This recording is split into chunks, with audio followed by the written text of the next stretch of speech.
Hello, my wonderful psychology students. Good to have you back here for another attachment session. And here we're going to be looking at another theory of attachment. We have already looked at the idea that according to learning theories, remember there are the behaviorist approach, that they state that all behavior is learned. So that means attachment must be learned. They regard it as a behavior that is not innate, but it's a learned behavior. And the key element that looks at, remember the behaviorist approach states that we learn through a stimulus and response. So the key stimulus in learning to form an attachment, according to learning theories, is food. Now we've looked at that at a previous session, but what we're going to be focusing on is an evolutionary theory, which is known as Bowlby's Monotropy theory of attachment. And this one is quite different to learning theories, as it says that attachment is an innate drive. So that means it's already born in us to want and motivated to form this attachment. So they've identified not only is it present in the infant, but there is an innate drive within the adult to want to form the attachment. So really quite different to what learning theories have already said. So let's make a start. Now, we're just going to be covering the AO1 on this section. I am sure by now you're going to be able to bring in the AO3, but I might just add one or two comments that link to that on our way. Now, we can clearly see we've got two opposing theories. There's your first AO3. If you are doing a learning theory explanation, for example, perhaps a 16 marker, you can then bring in Bowlby's theory to challenge it, and vice versa.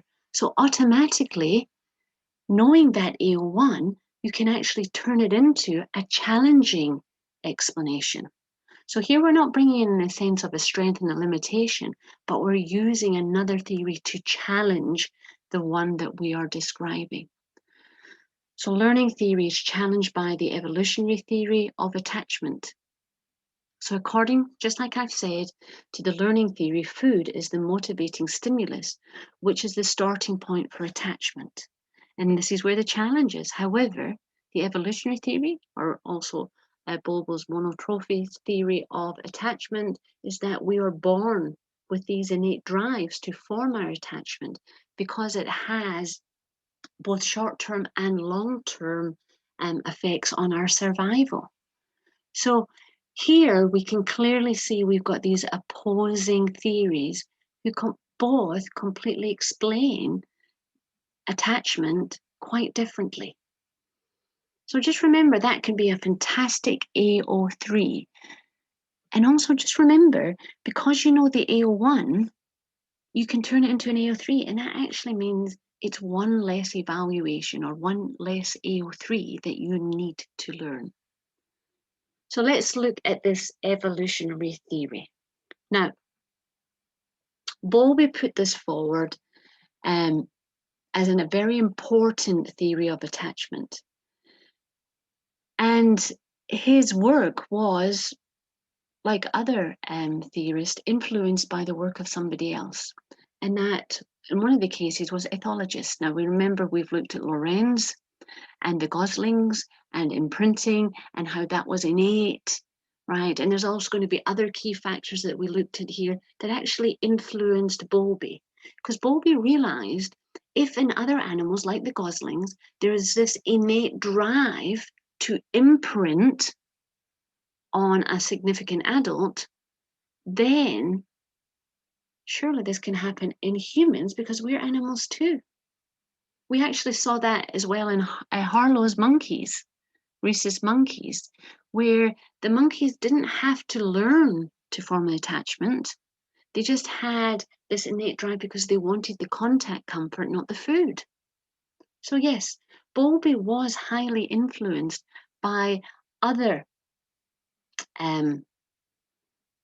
scientists and looking at what they've learned on the animals that they've studied and whether it applies to us as humans.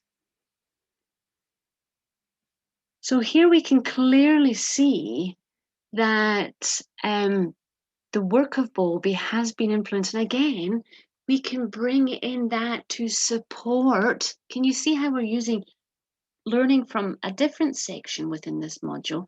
And we can actually turn it now into AO3.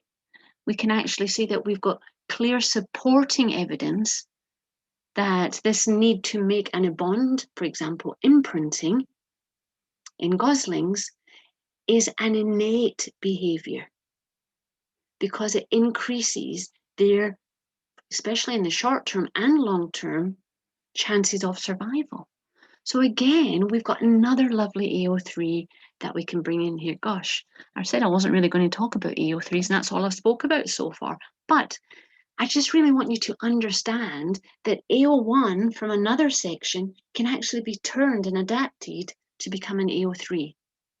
Just like I've said before, that will then reduce the number of AO3s that you need to learn for that area because you're using other knowledge from AO1 sections and applying it as an AO3. So let's look at the monotropic theory of attachment. Now, I am using both of these terms because sometimes I've seen in exam questions that both terms have been used, but also Bowlby's name is really, really important because it is mentioned in the specification. So that means they could actually say, discuss Bowlby's theory of attachment for 16 marks. And if you don't know who Bowlby is, you're going to think, oh my goodness, who am I supposed to be writing about? So it's really important to know his name here and that it is associated with the monotropic theory of attachment, otherwise can be known as the evolutionary theory. Now, when it comes to Bowlby's theory of attachment, and lots of teachers use this, there is an acronym made up of 5 letters, and each letter represents a key element of his theory. Now, please note, the acronym is not the name of the theory. As an examiner, I have seen many a student actually writing about the theory of, ask me, you can see that in the bottom left-hand corner. Well, the theory is not called that. That's just an acronym because each of those letters, the A, the S, the C, the M, and the I, they represent a key element of Bowlby's theory of attachment. So let's start off with an A. Now, A represents adaptive because Bowlby says attachments are an adaptive advantage. It's an innate drive that means that we have this instinct, this innate behavior that actually gives our species an adaptive advantage. So this is something that has evolved in us from our ancestors over a long period of time. And it becomes now part of our normal behavior, our innate behavior, because it increases our chances of survival. In the short term, that literally means that there's going to be somebody there that's going to feed us, keep us warm, look after us, keep us safe, all those basic needs that we need. So it is an evolved behavior, an innate behavior that we have to ensure our especially short-term survival to start with. So an attachment is an adaptive advantage because it increases our chances of survival. Now, the next key element is looking at the idea of S. And S represents social releases. Now, just look at that little cutie baby. He's got those chubby cheeks, he's got that little button nose, those tiny little lips. And when you look at their fingers, they've got, real little hands with fingernails and everything. But babies, to be quite honest, can be quite ugly. And that's why I suppose I'm not here to insult any babies, but then that's why I suppose we call them cute. Cute means ugly but sweet. But their bodies are out of proportion. Now, Bowlby identifies these as social releases. There's both physical, how the baby appears, and we also have behavioral, and we'll look at those in a moment. But Bowlby believed the purpose of these social releases was to unlock the innate tendency or the innate drive within the adult to want to look after them. Because these babies are out of proportion, they're helpless, they're vulnerable, there's something about them, you just want to look after them. Because remember, Bowlby says an attachment is innate in both the infant and in adults. So in order to kind of like activate that innate drive, we need some form of trigger. And Bowlby says that is the social releases. Now, like I said, they're physical. So it's the baby face, the chubby cheeks, the little button nose. So it's all the features and the baby's proportion, right? The big head and the smaller body, right? But also we have behavioral social releases. And these are things like crying and cooing, you know, the little baby, the I'm sorry, I sounded more like a monkey there. But it's how the clinging and the grasping, so all these behavioral movements they have, it kind of signals the idea of vulnerability, which then unlocks this want for the adult to then want to look after it. So social releases. So far we've got attachment is an adaptive advantage that increases our chances of survival. In order for an attachment to be encouraged from the infant side, it has social releases that come both in physical and behavioral formats, and that unlocks the innate tendency within the adult to want to care. So let's move on to our next part of our acronym, and that is C. So we've got ask, right? The C stands for critical period. Bowlby, as identified with Lorenz, can you remember what is the critical period for imprinting for goslings? Can you remember off the top of your head? Come on, I know you can. Yes, that's it, spot on, approximately 16 hours. We also saw that in Harlow's monkeys, that the critical period for the rhesus monkeys was 90 days. So again, you can see how Bowlby was influenced by people like Lorenz, an ethologist. He believed that in humans, we too have a critical period. And this means babies have to form an attachment during this critical period. And it's usually between 2 to 2.5 years of age. So from birth to between 2 to 2.5 years of age. We say that approximation because remember, there's going to be individual differences there. Each child develops at its own pace. So here we can see that period. Now, Bowlby says if this didn't happen, then the child could be damaged. And what he meant by being damaged, it could affect them socially, emotionally, intellectually, and physically. It could have quite a detrimental effect on their development. So Bowlby says the critical period, he identified that babies become more sensitive to attachment figures around about this age of 6 months. Again, think about who said 6 months. If we go back to Schaefer and Emerson and the Glasgow babies and the stages of attachment, they identified around about the age of 6, 7 months, a child is starting to make a specific attachment. So here, and Bowlby identifies that it's round about the age of 6 months, the child starts to become sensitive into really starting to form this attachment with that particular individual.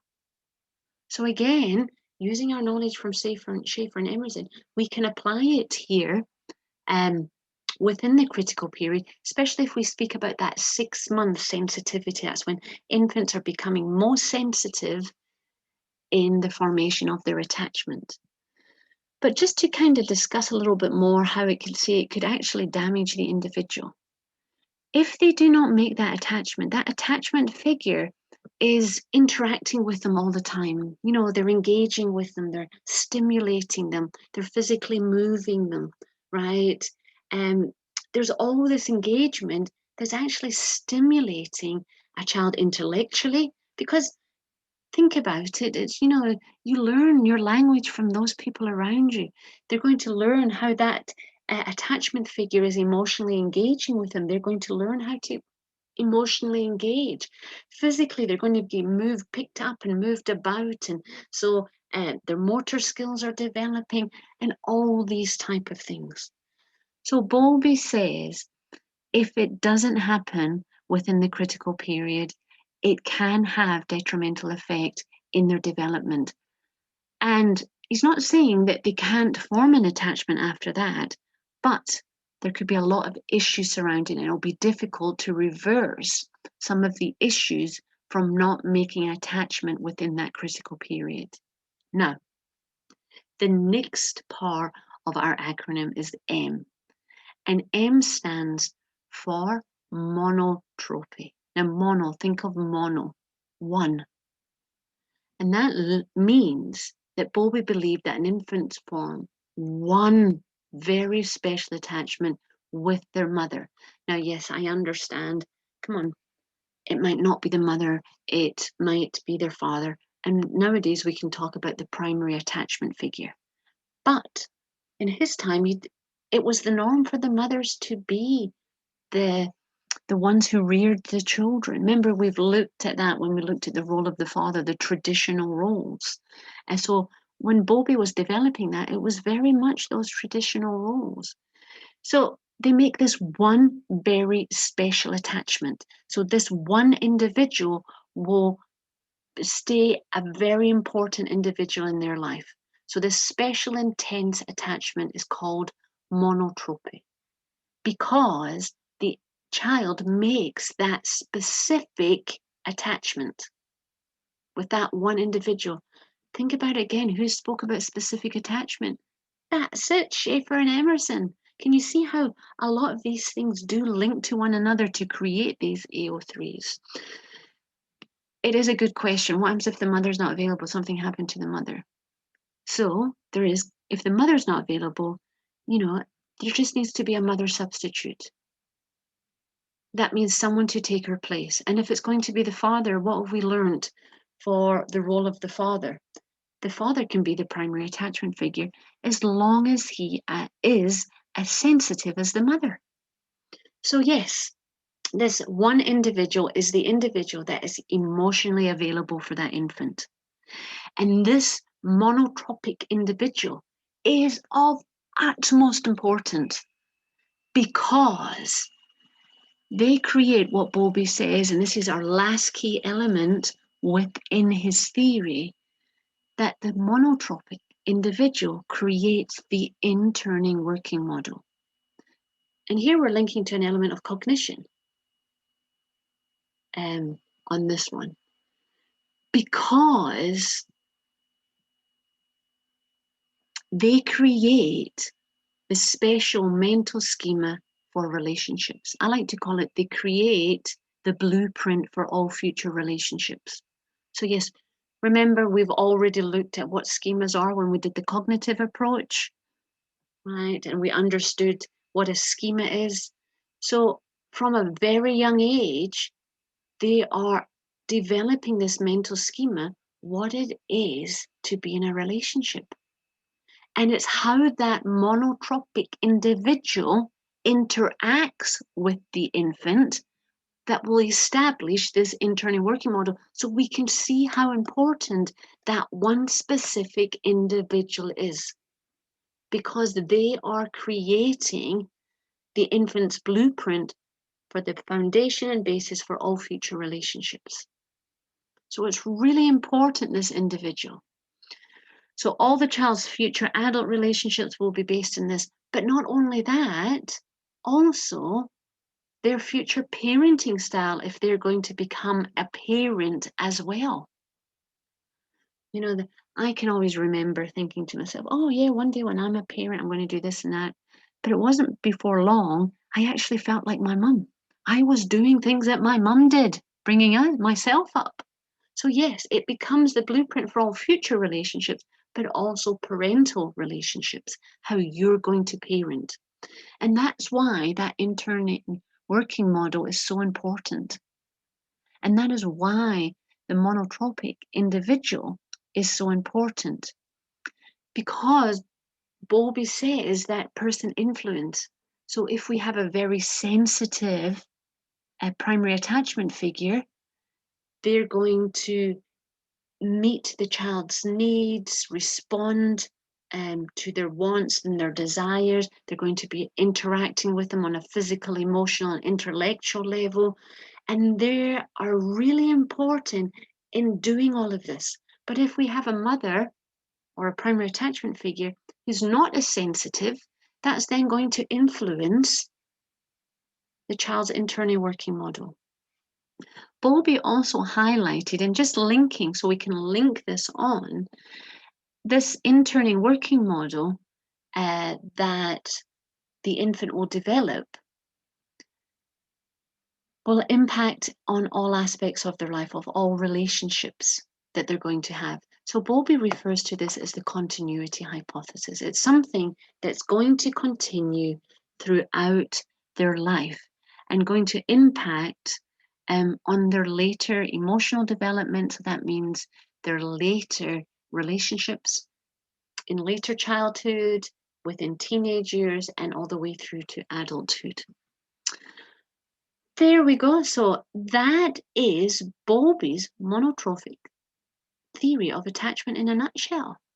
Now remember, I haven't linked a lot of AO3 in, but actually we've brought in 3 AO3s by using AO1 knowledge that we've had previously and then applying it to where it supports or challenges Bowlby's evolutionary theory of attachment. Okay, my lovelies, take care, stay safe, and I will see you at the next video.